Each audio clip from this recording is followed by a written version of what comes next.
Hey functions classes. Okay, so this is going to be a quick rundown on how to factor. This is all stuff we've covered in Unit 3, but I just want to give it to you in case you've missed some class or if you transferred in from online. Whatever the case may be, I want to go over this with you. So, when we're looking at this, let's see if I can get it to work. Here we go. What is factoring? So this is what factoring is. Factoring is like, what do we need to multiply to get this expression? So we're like doing division and multiplication at the same time. So if we're looking at this 2y plus 6, we can see that there's a 2. They have a common 2 with each other, and we can divide both of them by 2. So we can divide, right? So then we end up with that 2 times y plus 3 is the same thing. Those are the factors that get 2y plus 6. So these are the types of factoring. If you do not already have this in your notes, hit pause, and I would really like you to put this in your notes. This is the poster I have up on my wall, but you can't really read it. You can see it, and maybe it'll help you remember things, but you can't. I need you to put this in your notes. Okay, so we're going to factor this, and according to that table that I just gave you, you always want to check for a greatest common factor, but I'm going to rewrite this. And the reason why I'm going to rewrite it is because it's not in standard form. To rewrite this, I would put the one with the highest degree, or the highest exponent. So I've got a negative 5x to the 8th, y to the 10th. This has a degree of 10, and this has a degree of 4. So really, I want 5x to the 8th, negative 5x to the 8th, y to the second power, minus 100x y to the third. Then I'm going to kind of think about these in factors. So I know that I want to start with my greatest common factor. Ooh, my box is getting real bad. All right, I can see right away that I have 2 y's here and 3 here, so they have 2 in common. I can see that there are 8 x's here and 1 x here, so then they only have 1 in common. And then a negative 5 and a negative 100. Well, I'm going to pull out, I can see that they both can be divided by negative 5, and the reason why I know it's negative 5 is my leading term, my leading coefficient is negative, so I always want to take out a negative. When my leading coefficient is negative, that means the number in front of the variables with the highest exponents. So I have negative 5 here. So negative 5 times a 1 will give me negative 5.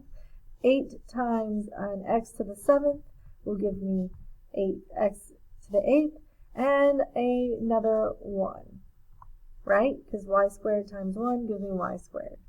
Then I need to do negative 5 times a 20 will give me positive 20 will give me a negative 100, and then a negative 5 times an 1 will give me an x, and y, I need 1 more.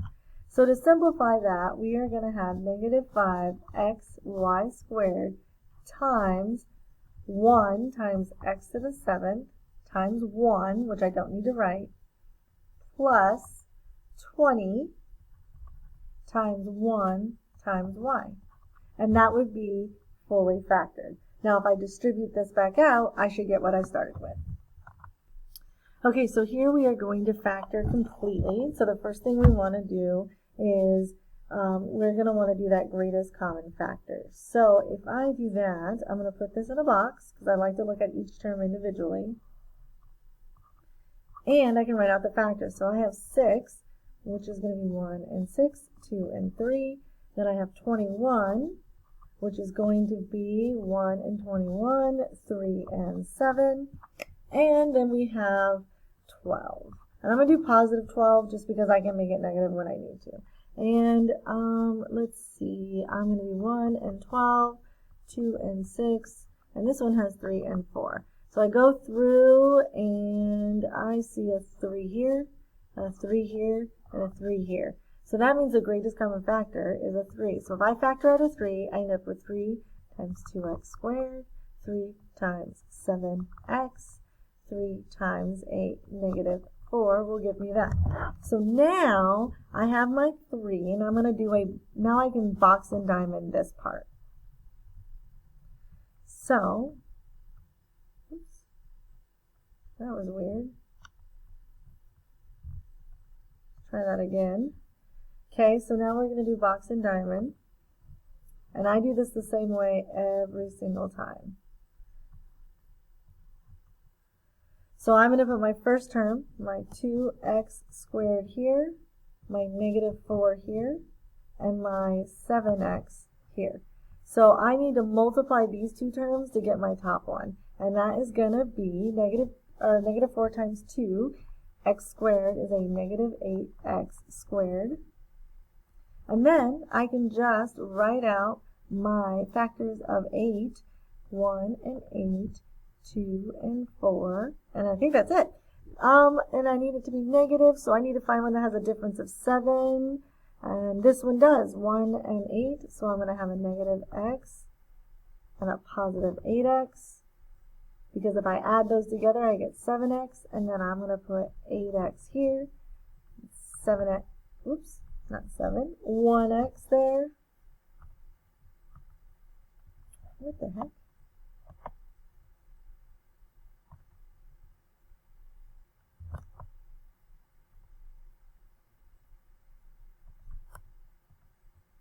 All that to get an x. X there.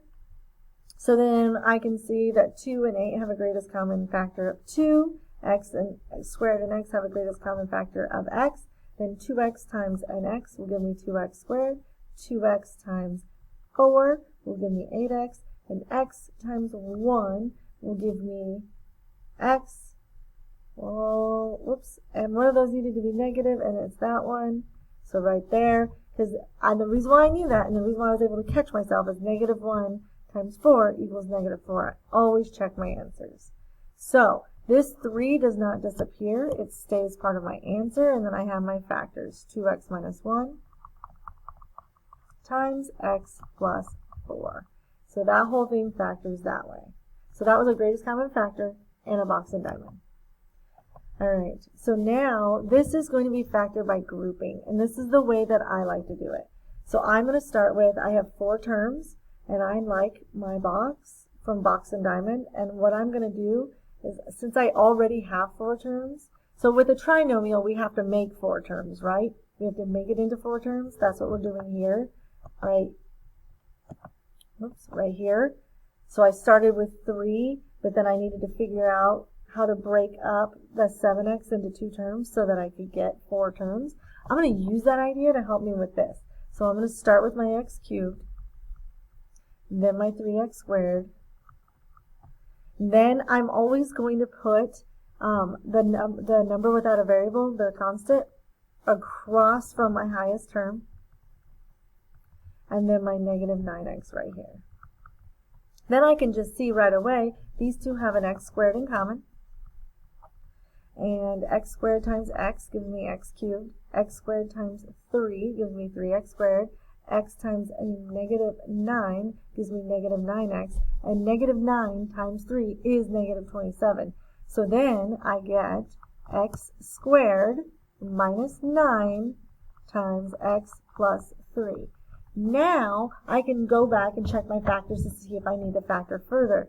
Well, x squared minus 9, if I look back at that chart, I've got 2 terms. X squared is a perfect square. I've got a minus sign, and 9 is a perfect square. That means I'm going to do difference of squares. So I'm going to have the square root of x squared and the square root of 9, and that's going to give me x, and that's going to give me 3. And then that means that this factors, I have a plus and a minus, and then I have my x plus 3. That doesn't go away. And then I'm going to see right here, well, if x squared, square root of x squared is x, I'm going to put it there. The square root of 9 is 3. I'm going to put it there. That is my final answer. So I should get x plus 3, x minus 3, x plus 3. Another way to write this answer would be x plus 3 squared times x minus 3. Okay, so I could do the same thing here. I want to show you one more time how to factor by grouping. So we're going to put it in a box, and this will work every single time. So then we are going to do x squared, negative 5x to the 4th, negative x squared. I'm sorry, that was x to the 6th, plus 5. Okay, I can look here and see that they have an x to the 4th in common. X to the 4th times x squared gives me x to the 6th. X to the 4th times minus 5 gives me that. X squared times a negative 1 gives me that. And negative 1 times negative 5 is 5. See, it works every time. So then we have x to the 4th minus 1 times x squared minus 5. Okay, so the only other thing is to check to see if our factors can factor any further. X to the 4th is an even number, meaning it is a perfect square. That's how you can always tell. If the power of a variable is an even number, then it is a perfect square, meaning I can divide it by 2. 1 is a perfect square, and this is a minus sign. So I am going to do the square root of x to the 4th and the square root of 1. So the square root of x to the 4th can be rewritten as x4 divided by 2, which is x squared, and the square root of 1 is 1. So then I end up with x squared minus 1, x squared plus 1, and then this x squared minus 5 didn't go anywhere. And I knew I couldn't factor that one any further because while x squared is a perfect square, minus, and this is a minus sign, 5 is not a perfect square, so I cannot do difference of squares there. So then I just got to check my answers.